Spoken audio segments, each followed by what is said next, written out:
হয়ে গেল, একটু তাড়াতাড়ি মিষ্টিগুলো নিয়ে চলে আসো গা। ঠিক আছে মামা। আমি তোকে ভালোবাসি রোহন। আমি তোকে বলবো বলবো ভেবে বলতে পারিনি। আজ আমার বিয়ে, আজ যদি তোকে কথাগুলো বলতে না পারতাম তাহলে হয়তো আমার মনের কথা মনেই থেকে যেত।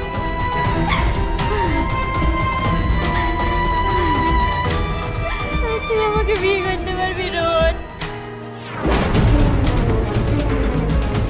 আব্বা,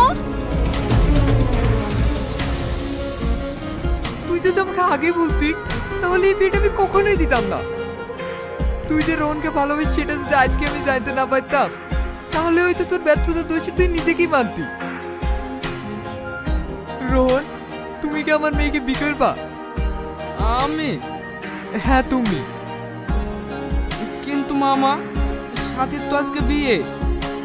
আমি ওদেরকে ফোন করে বারণ করে দিয়েছি, বলেছি আমার মেয়ে অন্য কাউকে ভালোবাসে।